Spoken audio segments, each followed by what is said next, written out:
কি হয়েছে কি হয়েছে কি হয়েছে হরেন্দা বৌদি, তোমরা এরকম ভাবে চেঁচামেচি করছিলে কেন? দেখো না ভাই, শীতের রাত বলে আমরা তাড়াতাড়ি ঘুমিয়ে পড়েছি। হঠাৎ তোমার বৌদিকে একটা আওয়াজ পেয়ে জেগে উঠে আমাকে বলতে দুজন মিলে চারপাশে দেখলাম খালি। খালি মানে? খালি মানে চুরি গেছে। কেউ এই শীতের রাতে নিঝুম পরিবেশের সুযোগে এসে আমাদের সব জিনিসপত্র চুরি করে নিয়ে গেছে। কি করব কিছু বুঝতে পারছি না, এদিকে মাথা গরম হয়ে যাচ্ছে। কিন্তু এইরকম মানে এমন চুরি তো বাইরের কেউ করতে পারে না, আর নিশ্চয়ই এই গ্রামের কেউ করেছে। কিন্তু প্রশ্নটা হচ্ছে কে করেছে এটাকে? আমাদের গ্রামে তো কোনোদিন এসব ঘটনা ঘটেনি, এ প্রথম তো। গ্রামের মধ্যে যে সব থেকে বেশি অভাবে থাকবে সেই নিশ্চয়ই এমন কাজ করবে। কেউ তো আর সুখে থাকতে জেনে বুঝে চুরি করতে আসবে না রে বাবা। বৌদির কথা একদম ঠিক। সেভাবেই দেখতে গেলে এই গ্রামের মধ্যে সব থেকে অভাবে আছে একটা পরিবার। কে কাদের কথা বলছিস তুই? এই সুলোচনা দেবী আছে না, ওর ছেলে গোপাল। গোপাল চুরি করবে? আন্দাজ তো সেটাই বলছে। এমনিতে ওর কাজ করবার বয়স হয়নি, বাপ মরে গেছে, মা অসুস্থ, এই অবস্থায় আর কি করবে। ইচ্ছে করছে এখনই গিয়ে গলাটা টিপে দিয়ে আসি।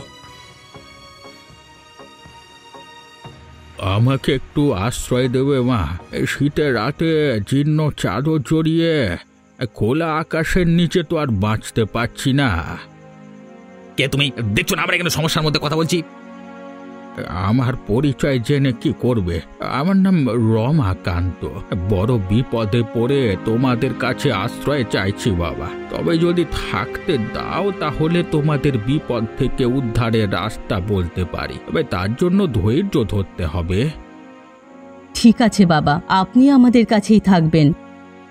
কিন্তু মাধবী, কোনো কিন্তু নয়, আমি সিদ্ধান্ত নিয়ে ফেলেছি। আসুন বাবা, আপনি আসুন। মানুষ বেঁচে থাকলে সমস্যা চলতেই থাকবে, তা বলে সামান্য মানবিকতা ভুলে যাব এটা তো হয় না। আসলে আমি বড় শীত কাতরে মা। তোমাদের শীত কাতরে ও অতিথি।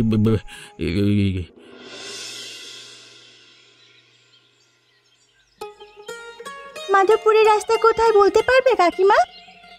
এটাই মাধবপুর। তুমি কোথায় যাবে? আমি শহর থেকে গ্রামে এসেছি, শহরে পড়াশোনা করেছি, এখন তোমাদের এই পঞ্চায়েতে আমি চাকরি পেয়েছি। বাহ, তাহলে তো খুব ভালো কথা। কিন্তু তুমি থাকবে কোথায়? আসলে এই গ্রামে আমার পৈতৃক একটা পুরনো বাড়ি ছিল, আমি সেখানেই থাকতে চাই। তুমি তো এদিকে রাস্তাঘাট কিছুই চেনো না, তুমি যদি আমাকে বলো তাহলে আমি সাহায্য করতে পারি। না না, আমি নিজেই খুঁজে নিতে পারবো। সাবধানে থেকো, আসলে আমাদের এদিকের লোকজন সবাই খুব ভালো নয়। কেন, কি ব্যাপার?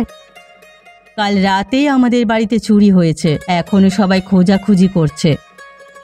এইসব সব জায়গাতেই লেগে আছে, আমার কাছে কিছু নেই চুরি করার মতো, আর আমি কারো ধান্দাতেও থাকি না। আসলে আমার এই গ্রামে আসার উদ্দেশ্য হচ্ছে আমার পুরনো স্মৃতি ফিরে পাওয়া। আমি সেটুকু নিয়েই থাকবো আর নিজের কাজবাজ করব। ঠিক আছে, আমি যাই, দেখি খুঁজে কোথায় কি পাওয়া যায়।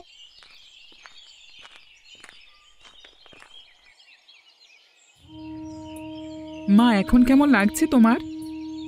শরীরে খুব কষ্ট রে বাবা, শরীর খুব খারাপ। আমি যদি একটু বড় হতাম তাহলে তোমাকে কোনো চিন্তা করতে হতো না মা। আমি সংসারে এসব ব্যবস্থা করতাম, তোমাকেও সুস্থ করে তুলতাম, কিন্তু আমাকে তো এখন কেউ কাজ দিতে চায় না। সব দোষ আমার। আজ আমার যদি শরীর খারাপ না হতো তাহলে তোকে এত ছোট বয়সে কাজের কথা ভাবতে হতো না। আর আমি যদি একটু বড় হতাম তাহলে তোমাকে এত কষ্ট পেতে হতো না। তুমি কি খাবে মা? আমার কথা ছাড়, আমি আজ আছি কাল নেই, মরতে বসেছি। তোর বাপও তো মরেছে, এবার থেকে তোর পেটের ব্যবস্থা তোকেই করতে হবে। তুই নিজে কিছু খাওয়ার জোগাড় কর, আমার কথা ভাবতে হবে না। তোমার কথা না ভেবে আমি থাকতে পারবো না মা। কোথায় রে ভিকিরির বাচ্চা? এই গোপাল, বাইরে আয়।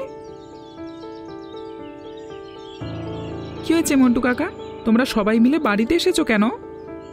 এই চোরের বাচ্চা চোর, কালকে রাতে কি করছিস বে তুই? এই আমি কি করব? আমি তো আমার মায়ের কাছে ছিলাম। কি হয়েছে রে, কারা এসেছে? বৌদি, তোমার ছেলেকে আমরা মালা পরিয়ে বরণ করতে এসেছি। শালা, তুই চুরি করিসনি? হারেন দাদার বাড়িতে তুই চুরি করিসনি? এই জুতো খাবি রে। কি বলছো কি কাকা তোমরা? আমি তো এসব কথা ভাবতেও পারি না। আমি সত্যি বলছি, আমি মায়ের কাছে ছিলাম। তো সত্যি মিথ্যা আজই বিচার হবে। চল চল আমার সাথে, চল এখন চল। ছেড়ে দাও, আমাকে কোথায় নিয়ে যাচ্ছ? আমার মা অসুস্থ, আমাকে এরকম টানতে টানতে নিয়ে যেও না। তুমি কোথা থেকে উদয় হলে কালকে রাতে হঠাৎ করে আমাদের বাড়িতে? হ্যাঁ বাবা, আমি এক গরিব ভবঘুরে মানুষ। বুড়ো হয়ে গেছি তো, তাই আর শীত সহ্য হয় না। এমনিতে পথে পথে ঘুরি, যাকে ভালো লাগে তার কাছে কয়েকদিন থেকে যাই এবং যাওয়ার সময় তার কোনো একটা উপকার করে যাই। কালকে রাতে এত কষ্ট হচ্ছিল যে থাকতে পারলাম না, তাই তোমার কাছে আশ্রয় চাইতে এলাম। বেজে বেজে আমার ঘরটায় পছন্দ হলো? তুমি কি জানতে যে আমার বাড়িতে কালকে রাতে চুরি হয়েছে? এইসব টাকা পয়সা চুরি ছিনতাইয়ের বিষয়ে আমি কোনো খোঁজ খবর রাখি না। আমি শুধুমাত্র মানুষের প্রতি মানুষের ভালোবাসায় বিশ্বাস করি। কিন্তু আমার তো মনে হলে তুমি সব কিছু হাড়ে হাড়ে জানো। কি বলতে চাইছো কি তুমি? চোর যখন এসেছিল আর আমরা যখন বুঝতে পেরে গেছি, ওটুকু সময়ের মধ্যে চোরের খুব বেশি দূর পালিয়ে যাওয়া তো সম্ভব নয়, তাই না? তার মানে এই যে হয়তো চোর বুঝতে পেরে গেছিল সে ধরা পড়ে যাবে, আর সেই জন্যই অসহায় শীতকাতরে বুড়ো অতিথি ছদ্মবেশে বাড়িতে থাকতে এসেছে, তাই না? ছি ছি ছি ছি বাবা, এমন কথা বলে না। আমি তো এসব জিনিস স্বপ্নেও ভাবতে পারি না। এত বড় খারাপ কাজ চুরি অন্য কেউ করেছে, আর আমি তাছাড়া বুড়ো বয়সে চুরি করলেও চুরির মাল নিয়ে কি করব? আজকে আছি কালকে নেই। ছি ছি ছি, এই বুড়ো মানুষটাকে চোরের অপবাদ দিলে লজ্জা করল না? তুমি বুঝতে পারছো না, সবাইকে আমাদের সন্দেহ করতে হবে। আর তাছাড়া বাড়ি থেকে এতগুলো জিনিসপত্র চুরি হয়ে গেল, আর তোমরা তোমাদের কোনো হেল ধরে নেই। হ্যাঁ, আমার খেয়াল ঠিকই আছে, তবে আমি তোমার মতো মাথা গরম করে কোনো অসহায় মানুষকে দোষ দিতে পারবো না। ঠিক আছে, তুমি থাকো, এই বুড়োটাকে নিয়ে আমি চললাম। দেখো, আমি এই চুরির একটা হেস্তনেস্ত করেই ছাড়বো বলে দিলাম।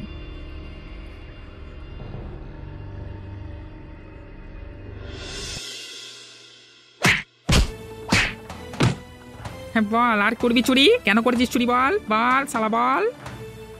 আমি চুরি করিনি কাকু, তোমরা বিশ্বাস করো আমি চুরি করিনি। মিথ্যে বলছে, ওরে মারো না ওকে। তার মায়ের শরীর খারাপ, চিকিৎসা করানোর জন্য তো টাকার দরকার। তুই ছাড়া কেউ তো এরকম কাজ করতে পারে না গ্রামে। আমার যদি চুরি করবার থাকতো তাহলে আগে করতাম না। বিশ্বাস করো আমি এরকম কিছু করবার কথা ভাবতেও পারি না। আমাকে মেরো না, তোমরা দয়া করে ছেড়ে দাও। আমার বাড়িতে অসুস্থ মা আছে, আমাকে যেতে হবে। এই তো এসে গেছে হরেন্দা। এই দেখো, তোমার বাড়িতে চুরি করে এখন স্বীকার করছে না, দেখো তো। তুই চুরি করেছিস? সত্যি করে বল। আমি তখন থেকে একটা কথা বলছি, আমি চুরি করিনি, সত্যি বলছি, বিশ্বাস করো। তোরা ওকে ছেড়ে দে, যেতে দে, ছাড়। যেতে দেবো মানে? তোমার জন্য এত কষ্ট করে চোর ধরলাম আর তুমি বলছো যেতে দেব? ওকে ভালো করে শিক্ষা না দিয়ে দিলে কালকে আমাদের সবার সাথে এরকম করবে। হ্যাঁ, আমার মনে হচ্ছে এই ছেলেটা চুরি করেনি। তার মানে? বুড়োটা যেটা আমার বাড়িতে এসেছে। এই তুই যা ভাই, দৌড়ে পালা, জানা যা, চলে যা ভাই। আমার মনে হচ্ছে সর্ষের ভেতর ভূত লুকিয়ে আছে, বুঝলি? কালকে আমার বাড়িতে যে বুড়োটা এসেছে ওর উপর আমার হেভি সন্দেহ। তাহলে ধরে নিয়ে একদিন ধোলাই দিলেই হয়। কিন্তু আমার বউ ওকে আগলে রেখেছে, যা করবার খুব সাবধানে করতে হবে। ঠিক আছে, বিষয়টা নিয়ে আমরা পরে চিন্তা করব।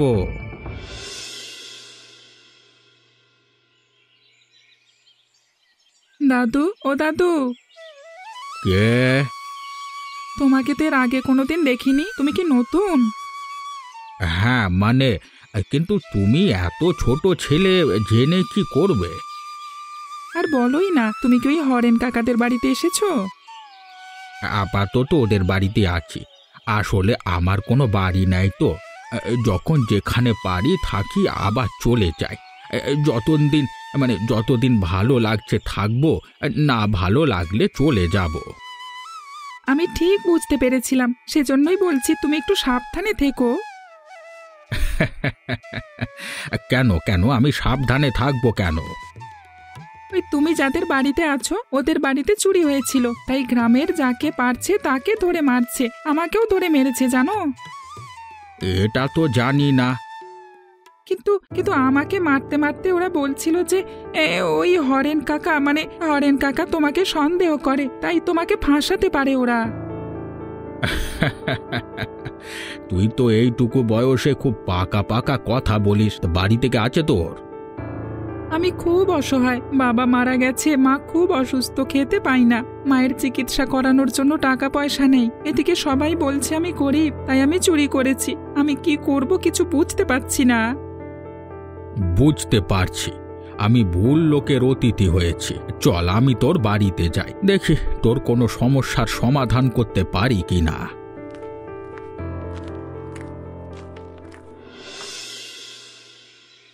উফ, সকাল থেকে খেটে খেটে প্রাণ বেরিয়ে গেল। কই গো, তোমার রান্না হলো? ওই ওগো, আমার খুব চিন্তা হচ্ছে। কেন, কি হলো? কিসের চিন্তা তোমার? হ্যাঁ, রমাকান্ত বাবু সেই সকালে বাড়ি থেকে বেরিয়েছিল, এখনো আসেনি। ওই চোর বুড়োটার জন্য তোমার এত চিন্তা? তোমার স্বামী যে সকাল থেকে না গিলে চাষ করে খেটে খুঁটে আধমরা হয়ে বাড়ি ফিরছে তার বেলা। তুমি ওরকম করছো কেন? একজন ভালো মানুষকে চোর বলে ভাবতে তোমার লজ্জা করছে না? ওই জন্যই বলে মায়ের থেকে মাসির দরদ বেশি। তুমি আমার সংসার থেকে আমার বউ হয়ে আমার থেকে বেশি একজন জচ্চরের প্রতি মায়া দেখাচ্ছ। দেখো, আমি মানুষ চিনি, আর একবারও বলবে না যে ওই ভদ্রলোক খারাপ। আমি বলেছি যখন তখন একদিন প্রমাণ করে দেব দোষ। আর যেদিন আমি প্রমাণ করব যে আমার বাড়িতে ওই বুড়োই চুরি করেছিল, সেদিন এই গ্রাম থেকে আর বেরোতে হবে না। ওকে দেখে রেখো।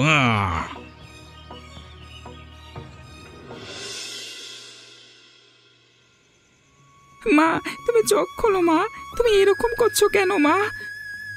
খুব ঠান্ডা লাগছে রে বাবা, আজ রাতেই মনে হচ্ছে তোকে ছেড়ে চলে যেতে হবে। আজ রাত মনে হচ্ছে আর কাটবে না। দাদু, তুমি কিছু একটা করো। তুমি তো আসবার সময় বললে যে তুমি যার বাড়িতে অতিথি হয়ে থাকো তার বিশেষ উপকার করো। তুমি আমার মাকে সুস্থ করে দাও দাদু। তুই চাদরটা দিয়ে তোর মাকে ঢেকে দে তো, দেখবি আর ঠান্ডা লাগবে না। কিন্তু এই ছেঁড়া চাদরে কি হবে? আর তাছাড়া তুমি তো নিজেই শীত কাতুরে। ঢেকে দে, তারপর বলছি। আরাম। মা, তোমার ভালো লাগছে? আগের থেকে অনেক ভালো লাগছে রে, এখন অনেকটা সুস্থ মনে হচ্ছে নিজেকে। এই ছেঁড়া চাদরে কি জাদু আছে দাদু? এই চাদর তোমার, অথচ শীত যায় না, কিন্তু অসুস্থ মায়ের কি করে আরাম হলো? আমার গুরুর আদেশ আছে, যার যখন জীবন মরণের কারণে প্রয়োজন পড়বে শুধুমাত্র তাকেই উষ্ণতা দেবে এই চাদর। দেখবি কালকে সকাল পর্যন্ত তোর মা ঠিক হয়ে যাবে। তুমি আমার মাকে সুস্থ করে দিচ্ছ, তোমার এই উপকার কোনো দিন আমি ভুলবো না। এখন থেকে তুমি আমাদের বাড়ির অতিথি, তুমি আমাদের কাছেই থাকবে। একদম ঠিক বলেছিস, আমি এতদিন ভুল বাড়িতে ছিলাম, এখন থেকে আমি তোর বাড়ির অতিথি। দেখবে তোদের অভাব ধীরে ধীরে চলে যাবে। এই দেখেছিস আজকাল ওই বেটা গোপাল আর ওর মা কেমন বহাল তবিয়তে আছে? আজকাল সুলোচনা দেবে সুস্থ হয়ে গেছে। সেটাই তো বুঝতে পারছি না। আরে হরেন্দাও তো এখানে আছে, বলুক। এই হরেন্দা বলছে যে চুরি ওই ছেলেটি করেনি। যদি না করে থাকে তাহলে ওষুধ কিনে নিজের মাকে সুস্থ করলো কি করে? আর ওর মা সুস্থ হয়েছে বলি আবার জমিতে মানে শাক চাষ করে বিক্রি করা শুরু করেছে, তাই না? আমি এখনো নিশ্চিত নয় যে চুরিটা কে করেছে। গন্ডগোল কিছু কিছু ওই বুড়োটার মধ্যে আছে। বলছিলে তো বুড়োকে ধরে মারা হবে, আর এখন তো তোমার বাড়িতে থাকেও না, থাকে ওই গোপালের বাড়িতে। এখন কিছু একটা ব্যবস্থা করা গেলেও যেতে পারে। আমার মনে হচ্ছে ওরা দুজনে মিলে কিছু একটা তালগোল পাকাচ্ছে, আর দুজনেই জড়িত আছে এর মধ্যে। কিন্তু যতদিন কিছু প্রমাণ না করা যায় ততদিন তো এমনি মুখের কথা কিছু হবে না। প্রমাণ করার জন্য তো ধরতে হবে, ধরে একদিন বাগিয়ে মারতে হবে। বুড়োকে লক্ষ্য করেছি প্রতিদিন বিকেল বেলায় রাস্তায় বেরোয়, আর ফিরতে সন্ধে হয়ে যায়। একদিন সন্ধ্যের দিকে সবাই মিলে ধরে দুখা দিলেই বোঝা যাবে। তাহলে আজকে থেকে আমরা লক্ষ্য রাখবো, যেদিন বাগে পাবো বেটাকে সেদিনই ছেড়ে দেবো একবারে।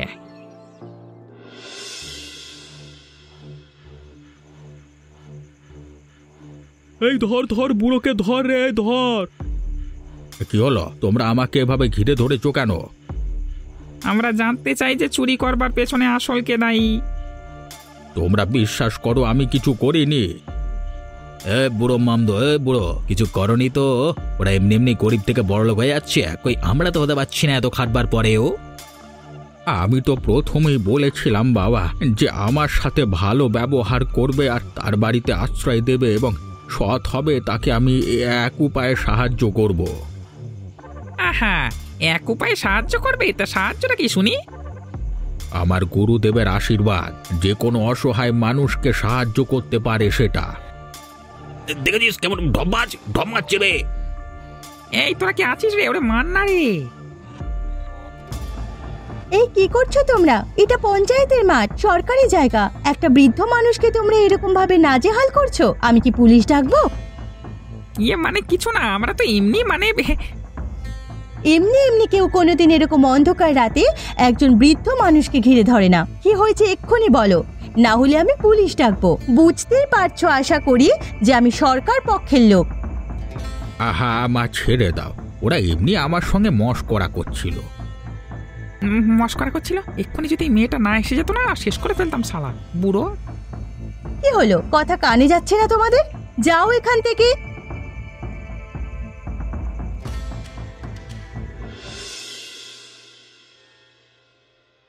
হ্যাঁ, কি বলতে চাও তুমি? মানে আমি গরিব মানুষ, গ্রামের, বহুদিন ধরে অসুস্থ ছিলাম, এখন হঠাৎ ঠিক হয়ে গেছি, তাই আমি আমার পুরনো শাকের ব্যবসাটা আবার শুরু করতে চাই। কিন্তু এই কদিনে একেবারে আমাদের ভিখারির মতো অবস্থা হয়ে গেছে, তাই আমি কিছু টাকা ধার নিতে চাই সরকারের কাছে, মিটিয়ে দেব সময় মতো। ঠিক আছে, কয়েকদিনের মধ্যেই হয়ে যাবে। দাঁড়াও, তোমাকে একটা কথা জানানোর ছিল। কি কথা? তুমি যে বললে তুমি অনেকদিন অসুস্থ ছিলে, হঠাৎ করে সুস্থ হয়ে গেছো কিভাবে? আমাদের বাড়িতে আমার ছেলের সাথে হঠাৎ করে এক বুড়ো দাদু আসে।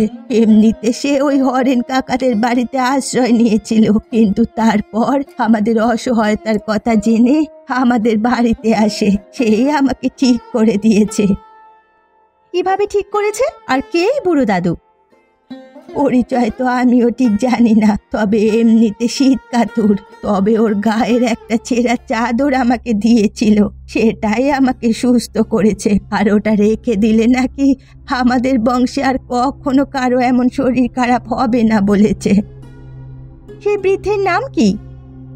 ওনার নাম হচ্ছে রমাকান্ত বাবু। কি নাম বললে?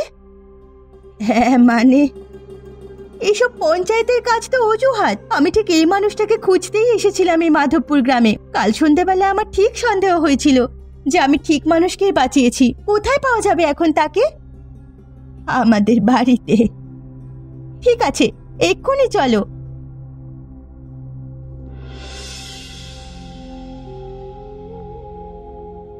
দাদু, আমি তোমাকে কত খুঁজেছি, শেষ পর্যন্ত তুমি আমার এত কাছে থেকেও আমাকে দেখা দিলে না। তুই কি আমার নাতনি রিমা? হ্যাঁ, ঠিক বলেছ। তোমাকে খুঁজতেই আমি শহরের পড়াশোনা কাজ ছেড়ে এই গ্রামে চাকরি নিয়ে এসেছি। আমি জানতাম তুমি তোমার পৈতৃক ভিটের টানে একদিন ঠিক ফিরে আসবে। তুমি কেন সবাইকে নিজের পরিচয় দাওনি বলো তো? যাদের জন্য গুরুদেবের কাছে তপস্যা করে আশীর্বাদ জোগাড় করলাম, তারা তো আজকে আমার নামটাও মনে রাখিনি, তাই তো সবাই নাম জেনেও চিনতে পারিনি। আর তাছাড়া ওই গ্রামের লোকেরাও তো একদিন আমাকে তন্ত্র সাধক বলে গ্রাম থেকে তাড়িয়ে দিয়েছিল। কিন্তু তুমি পুরনো অভ্যাস ভুলতে পারোনি, তাই তো? নিজের গ্রামের মানুষদের শেষ বয়সে উপকার করার জন্য তুমি একজন শীতকাতুরে বুড়ো সেজে চলে এসেছো গ্রামে, আর সাধুর আশীর্বাদের চাদর দিয়ে তুমি গোপালের মাকে ঠিক করে দিয়েছো। কিন্তু আজকে সবাই আমাকে চোর ভাবে। চোর তুমি নাও সেটা আমি জানি, তবে আজ রাতে আসল চোরকে আমরা ধরবো, সব কিছু প্রমাণ করে দেব। কিভাবে? আমি আসার পর থেকে পঞ্চায়েতে প্রচুর চুরির অভিযোগ জমা পড়েছে, আর এটার গোপনে তদন্ত করতে গিয়ে আমি দেখেছি একজন লোক গভীর রাতে গোপনে বেরিয়ে ঘুরে বেড়ায়। আজ রাতে আমরা তাকে ধরবো।